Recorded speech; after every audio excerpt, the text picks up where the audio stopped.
Quando você diz assim, olha, Deus me fez nascer assim, e eu não acredito que se eu nasci assim, então é contra o que Deus... Vamos lá. Eu disse há pouco e você tinha concordado. Todos nós nascemos pecadores. Sim. Todos nós nascemos pecadores. Lugar de pecador é aonde, Felipe? Lugar de pecador é no inferno. Pronto. Então todos nós merecemos o inferno. Eu nasci merecendo o inferno, você nasceu merecendo o inferno. Sim, todos nós. Não somente por conta da sexualidade, mas por conta da nossa natureza caída. Sim. Que inclui a sexualidade também, mas a sexualidade é um ponto, mas tem vários outros. Então, todos nós nascemos pecadores. Então, isso desfaz essa sua fala que você diz assim, mas por que Deus me faria com desejo, não sei o que, para ir para o inferno? Então, nós nascemos assim, nós nascemos pecadores.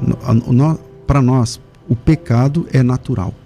O que é natural para nós é pecar. Assim como a respiração aeróbica que a gente faz é uma coisa natural, então você não sabe quantas vezes você respirou hoje. Você não sabe, você não pensa assim, agora eu tenho que encher meu pulmão, agora eu tenho que esvaziar. Não, porque isso é natural, faz parte da nossa natureza. O pecado também faz parte da nossa natureza. Então nós nascemos pecadores. E os cristãos são novas criaturas, por isso eles precisam abandonar o velho homem com tudo que ele traz, mesmo que esse velho homem tenha nascido com uma inclinação de ser alcoólatra ou homossexual ou qualquer outra coisa. Quando Jesus falava aos seus discípulos, ele não prometeu facilidade nesse mundo. Pelo contrário, ele disse que nós precisamos entrar pela porta estreita. Mateus 16, 24 diz assim, então Jesus disse aos seus discípulos, se alguém quiser vir após mim, renuncie-se a si mesmo, tome a sua cruz e siga-me. Como eu disse há pouco, a área da sexualidade é um desafio, não só para o homossexual. Até acho que pode ser maior para o homossexual, mas também é um desafio para o heterossexual. Também é um desafio para a pureza sexual, é um desafio para todos. Você está entendendo? Não é só para você. Como que você coloca, se você nasceu pecador e entende isso e concorda, então como que você coloca a sua opção sexual acima do que Deus está dizendo? Porque nós temos textos claros onde Deus está dizendo, isso aí é uma abominação. E aí, agora é uma decisão. Você concorda com Deus ou discorda? Então, pastor César, olha só. O senhor traz elementos aqui interessantes, né? Primeiro que, ressignificando a fala e respeito claramente, porque é aquilo que ele acredita e eu não estou aqui para causar qualquer tipo de desconforto. Ao contrário, estou falando aquilo do que eu acredito. Não é uma opção ser homoafetivo. Eu não... Mais uma vez, eu não escolho ser homoafetivo. Eu não acordo e falo, hoje eu quero ser gay. Assim como ninguém escolhe nascer pecador. Exatamente. Eu nasci assim e acredito que sou assim. Fui criado assim. Qualquer pessoa que você for conversar, que seja homoafetiva, você vai perguntar assim para ela, fulano, você descobriu ou você sempre foi? A pessoa vai dizer, muitas vezes, olha, eu sempre fui.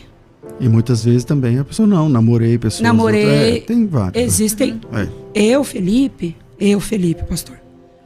Eu me converti muito cedo e sempre fui uma criança mais doce, uma criança mais afeminada, uma criança... e minha mãe, né, meu pai, veja bem, não tinha informação, a igreja, por sua vez, não estava preparada, como muitas ainda não estão, né?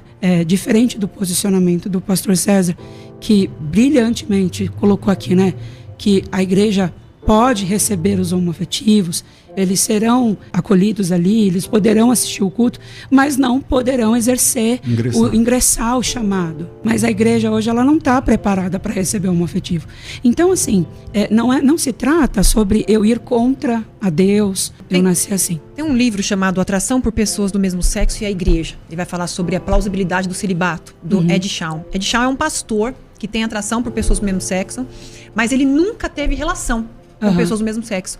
E ele conta como dói, como ele sofreu a vida inteira e ele entendeu à luz das escrituras, ele quis de verdade compreender, ele entendeu que é pecado e ele falou, Senhor, o Senhor tira desejo de algumas pessoas, mas de mim isso não mudou.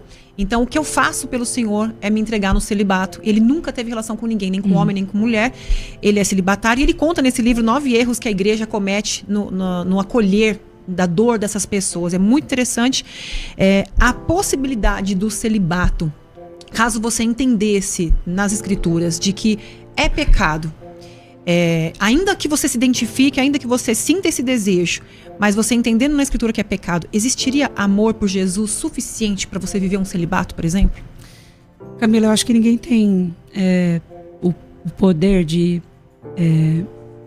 mensurar ou quantificar o amor que uma pessoa pode ter ou não para Jesus, né? Através de uma ação, de uma atitude. É que Jesus falou isso: quem me ama, obedece meus mandamentos. Negue-se a si mesmo e siga, pegue sua cruz e siga. Então, o discipulado é amor, não tem jeito. Agora, eu penso, Camila, que assim, por que esse pastor, por exemplo, escolheu o celibato, escolheu sofrer, escolheu viver uma vida infeliz? Segundo ele, por amor a Jesus. Por amor a Jesus. O amor de Jesus me colocaria nessa condição de sofrimento?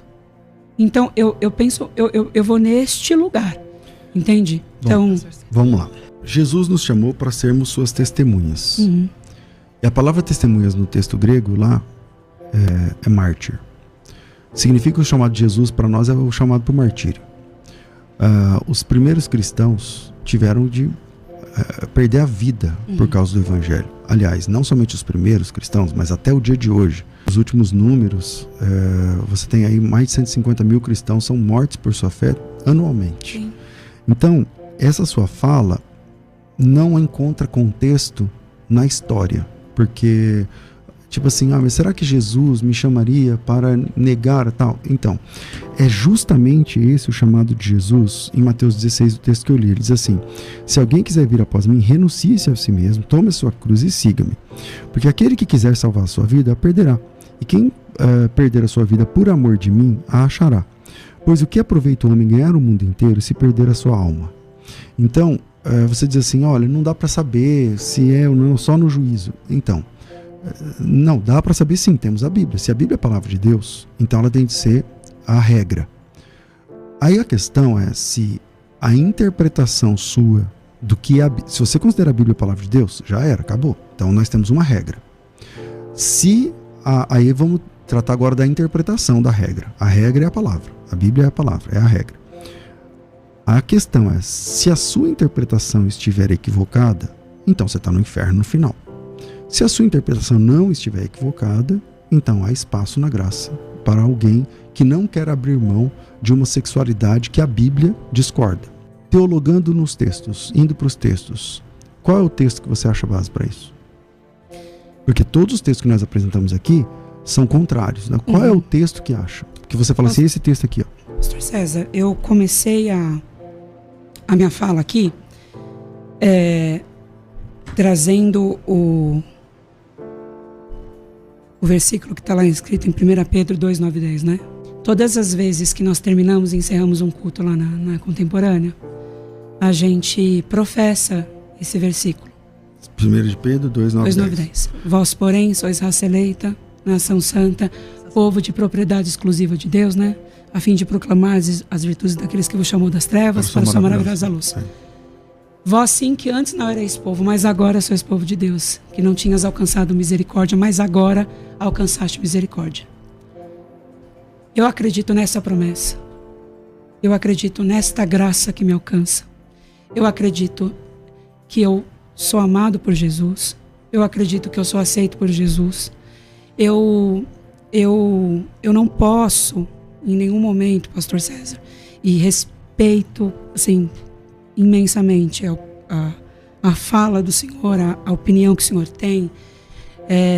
Inclusive, me ponho aqui até num lugar de reconhecer a unção que Deus tem na sua vida, né? O Senhor hoje é um profeta, né? É uma pessoa, uma referência dentro do mundo eclesiástico, onde Deus seja louvado. Tem ensinado tantas pessoas a levar a palavra de Deus, inclusive constituiu esse lugar para que muitas pessoas sejam salvas, curadas e libertas. E eu fico feliz de poder estar aqui hoje, mas eu acredito que a promessa que está lá em 1 Pedro 2, 9 e 10 me alcança.